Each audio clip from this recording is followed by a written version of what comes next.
आता हल्ली प्रत्येकाच्या हातात मोबाईल आहे, त्याच्यामुळं ती स्थिरता इतकी दूर निघून गेली आहे की आम्ही त्या पायांपर्यंत यायला कुठेतरी कमी पडतोय. आपण सगळेजण भोसरीची सगळी माणसं आहात, तुम्ही खूप नशीबवान आहात की तुम्ही आळंदीच्या खूप जवळ आहात, इथं देहूच्या खूप जवळ आहात. ज्ञानोबा तुकोबा तुमच्या हाकेच्या अंतरावरती आहेत. दोन नद्या आहेत बघा, एक आहे शरयू आणि दुसरी आहे यमुना. शरयूचा प्रवाह हा प्रचंड मोठा आहे, यमुनेचाही त्या तुलनेत मोठा आहे. पण शरयू आणि यमुना या दोन नद्यांपेक्षा सुद्धा मला नशीबवान जर कोण वाटत असेल ना, तर ती तुमची इंद्रायणी वाटते. शरयूनं कोण पाहिलं? राम पाहिला. यमुनेनं कोण पाहिलं?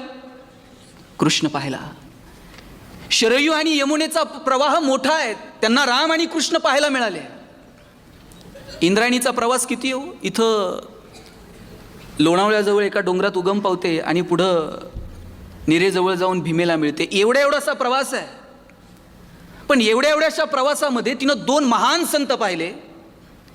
एक पिढ्यानपिढ्या महाजनकीची आलेली सगळी कागदपत्र ज्यांनी इंद्रायणीच्या डोहात नेऊन बुडून टाकली ते तुकोबा, आणि दोन जो जे वांछील तो तेला हो प्राणीजात असं म्हणणारे ज्ञानोबा. कोणी म्हणेल ज्ञानोबा असे तुकोबा असे. ज्ञानोबा आणि तुकोबांमध्ये काय फरक आहे माहिती आहे का? ज्ञानोबा आणि तुकोबांमध्ये किंचितचा फरक आहे महाराज. ज्ञानोबांनी असं कानात सांगितलं, बाबा असं नाही, असं वागा, आणि तुकोबांनी असं कानाखाली लावून सांगितलं, असं वागावं लागतं. एवढाच काय तो फरक आहे ज्ञानोबा आणि तुकोबांमध्ये, दुसरा फरक नाही. आणि सगळ्या साधू संतांचा विचार एकच आहे की तुम्ही चित्त स्थिर करा, तुमचं मन स्थिर होऊ दे. पण दुर्दैवानं आमचं मन स्थिर होऊ शकत नाही. बरं, ज्ञानोबा या अभंगामध्ये मन स्थिर करा सांगतात, पण कुठं स्थिर करावं हे पण सांगावं लागेल. त्यांनी सांगितलं की परमेश्वराच्या चरणाजवळ तुमचं मन स्थिर होऊ दे. आमचं स्थिर होतं, पण कुठं होईल हे सांगता येत नाही. आमच्याकडे एक मित्र आला गावाकडून पुण्यात, आणि पुण्यातल्या मित्राने त्याला सांगितलं, आता आलाय ना 2 दिवस थांब म्हणला. तो म्हणला, अरे आलोय मी, पण संध्याकाळी मला परत नगरला जायचं, मी कपडे आणलेले नाहीत म्हटलं. त्यांना कपड्याचं काय घेऊन बसला म्हटलं, काल नवीन ड्रेस आणलाय, आज तो ड्रेस घाल, 2-3 मित्रांना भेटून येऊ. हे नाही म्हणता म्हणता यानं त्याला ड्रेस घालायला लावला. नवा कोरा ड्रेस त्या गावाकडच्या पोरानं घातल्यावरती असलं देखणं दिसायला लागलं, याला वाटलं उगच दिलं. बरं, हे पहिल्या मित्राकडे घेऊन गेला, आणि पहिल्या मित्राकडे घेऊन गेल्यानंतर हे एकटंच रुबाबात दिसायचं नवीन ड्रेस. त्यानं विचारलं, हे कोण? त्यानं सांगितलं, हे नगरहून आलेत, फार सज्जन माणूस आहे, फार कष्टाळू माणूस आहे, आणि हा ड्रेस मी घेतलाय म्हणले. त्याला सांगायची गरज आहे का? हे बाहेर तनतन करत आलं, म्हणलं हे कपडे, आणि तू, मी असा नगरला जाईन म्हणलं इष्टी धरून. हे पाहुण्याला सांगायची गरज आहे का कपडे मी घेतलेत, मी येत होतो का? तो म्हणला, आता परत कोणत्याच पाहुण्याला सांगणार नाही कपडे मी घेतलेत. हे दुसऱ्याकडे घेऊन गेलं, दुसऱ्यानं देखना राजबिंडा पोरगा बघितला, म्हणला हे कोण? म्हणला हे नगरून आलेत, एकदम सज्जन, एकदम कष्टाळू, आणि हो कपड्याविषयी तर मी अजिबात बोलणार नाही म्हणून. ते बाहेर आल्यावर म्हणला, मी आता थांबतच, शपथ घेऊन सांगतो म्हणला, परत कपड्यावर बोलणार नाही. तिसऱ्या ठिकाणी घेऊन गेला, तिसऱ्या ठिकाणी पोरगा देखना बघितला, म्हटले हे कोण? यानं परत पहिला पाढा सुरू केला, म्हणला हे नगरून आले आहेत, एकदम सज्जन आहेत, एकदम कष्टाळू आहेत, आणि कपड्याविषयी न बोलण्याची मी शपथ घेतली म्हणला. कुठं मन अडकतो आपलं?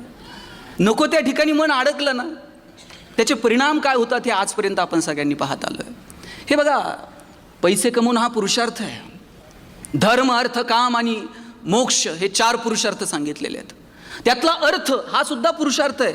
बक्कळ पैसे कमवा, जेवढे कमवता येतील तेवढे कमवा, पण तुकोबा सांगतात, जोडून या धन, उत्तम व्यवहार आहे, आमचा व्यवहार उत्तम असला पाहिजे.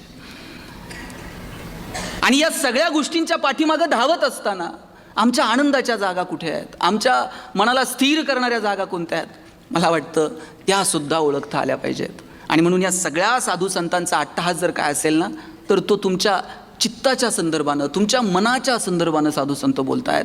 आणि साधू संत फक्त बोलत नाहीत. तुकाराम महाराज म्हणतात, आम्ही वैकुंठवासी आलो याच कारणासी, बोलले जे ऋषी साच भावे वर्तावया.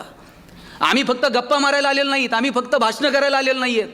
साधू संतांनी जे सांगितलं ते कृतीत असू शकतं हे सांगण्यासाठी आमचा जन्म आहे. आणि मगाशी मी म्हटलं, पिढ्यानपिढ्या चालत आलेली सगळी कागदपत्र तुकाराम महाराजांनी इंद्रायणीच्या डोहात नेऊन बुडून टाकली.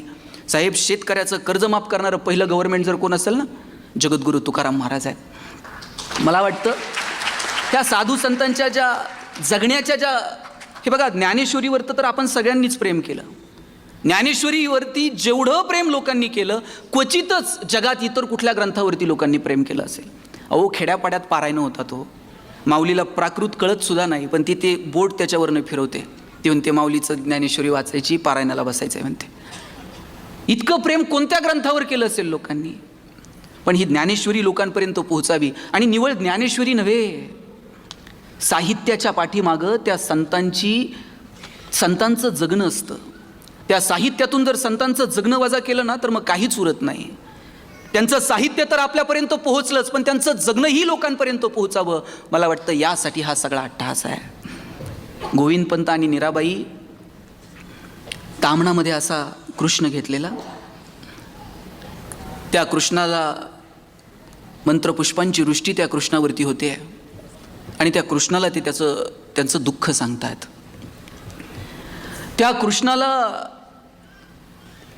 एरवी कधीही दुःख सांगायचं नाहीत, पण आज मात्र मीराबाईच्या डोळ्यात पाणी आलं आणि मीराबाई सांगायला लागली की एवढं सगळं केलं, आयुष्यभर पिढ्यानपिढ्या तुझी पूजा करत आलो, पण इतकं सगळं दुःख तू माझ्याच वाट्याला का दिलं? गोविंदपंत सांगतात मीराबाईला, अरे त्या कृष्णाला काय गारानं सांगते, आणि तुझं दुःख त्या कृष्णाला काय सांगते? तो स्वतःच किती दुःखात होता तुला ठाऊक आहे? कृष्ण जन्माला आला आणि त्याचे आईवडील गेले. आईवडिलांना सोडून दुसरीकडे जावं लागलं. जन्म न दिलेल्या लोकांनी त्याला वाढवलं, लहानाचं मोठं केलं. काही बालगोपाल भेटले, त्यांना सोडून कृष्णाला पुन्हा वृंदावनात जावं लागलं. वृंदावनात गेला, राधा भेटली, राधेला सोडून मथुरेत जावं लागलं. मथुरा सोडून जावं लागलं आणि तिकडे द्वारका वसवावी लागली. मथुरा सोडून गेला कृष्ण, म्हणून लोकांनी त्याला रणछोडदास म्हटलं. एवढं दुःख कुणाच्या वाट्याला आलं निरा? बायकोला सांगतायत गोविंदपंत, रडतेस काय? कृष्णाला काय गारणं सांगते? अरे तो किती दुःखात जगला. पण हो, कृष्ण दुःखात जगला, पण कृष्णानं त्याच्या जगण्याचा उत्सव केला. कृष्णाच्या चेहऱ्यावर तुम्ही कधी दुःख बघितलंय? कृष्ण असा टेन्शनमध्ये बसलाय, मित्र गेले आणि राधा गेले, आता काय करायचं भाऊ, कोणाला सांगायचं? कृष्णाने त्याच्या जगण्याचा उत्सव केला. हो, कृष्ण बघा, दोन शब्द आहेत, एक आहे एंटरटेनमेंट आणि दुसरा आहे सेलिब्रेशन. एंटरटेनमेंट म्हणजे तिकीट काढायचं आणि पिक्चर बघायचा. सेलिब्रेशन, कृष्ण स्वतः नाचतो, कृष्ण स्वतः बासरी वाजवतो, तो सगळ्या जाती धर्माच्या पोरांना गोळा करतो, काला करून खातो कृष्ण. मला वाटतं तो कृष्ण आपण समजून घेतला पाहिजे. गोविंदपंत मीराबाईला सांगतात, त्या कृष्णाला तुझं काय गारणं सांगते? मीराबाई म्हणते, मग त्याला नको सांगू तर कुणाला सांगू? दारातून आवाज आला, अल्लख निरंजन. त्या आवाजाच्या दिशेने मीराबाई गेल्या. हातात सूप घेतलंय, त्या सूपामध्ये, सूप म्हणजे धान्य पाखडायचं असतंय. सूप म्हटल्यानंतर त्यांना डोक्यात काय वेळ, ते धान्य पाखडायचं सूप हातात घेतलंय, त्याच्यातून तांदूळ नेऊन दारात आलेल्या साधूच्या झुळीमध्ये टाकलंय. आवाज केला, मीराबाई दारात गेल्या, साधूच्या पायावरती डोकं ठेवलं. साधूनं विचारलं, माऊली रडते का? डोळ्यात पाणी का? एवढी वर्ष झाली लग्नाला, पण घरात पाळणा हल्ला नाही, घरामध्ये मूल नाही. दारात आलेला साधू म्हणजे दुसरा तिसरा कोणी नाही, साक्षात गहिनीनाथ महाराज होते. गहिनीनाथ महाराजांनी मीराबाईकडं पाहिलं आणि तुझ्या सगळ्या मनोकामना पूर्ण होतील म्हणून आशीर्वाद दिला. हसत हसत मीराबाई आत निघून गेल्या. काही दिवसांनी गोविंदपंत आणि मीराबाई, ते बघा आता तसलं पात्रतेचं कोण उरलं नाही की गुजरातला गेलाय आणि पोटावून हात फिरवलाय आणि मुलं झालीत. गहिनीनाथ महाराजांनी आशीर्वाद दिला की तुला सगळी सुख प्राप्त होत. गोविंदपंत आणि मीराबाई यांच्या पोटी मूल जन्माला आलं आणि नाव काय ठेवावं तर त्याचं नाव ठेवलं विठ्ठल. विठ्ठलपंत नाव ठेवलं. काय नावं सुद्धा काय सुंदर आहेत. विठ्ठलपंत नाव ठेवलंय मुलाचं.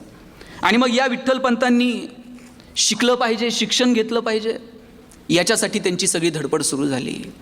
बघा, साधू संतांना दुःख सहन करावं लागलं असेल, पण याच साधू संतांच्या दुःखामध्ये धावून जर कोण गेलं असेल तर साक्षात परमेश्वर धावून गेलेलं आपल्याला पाहायला मिळतं.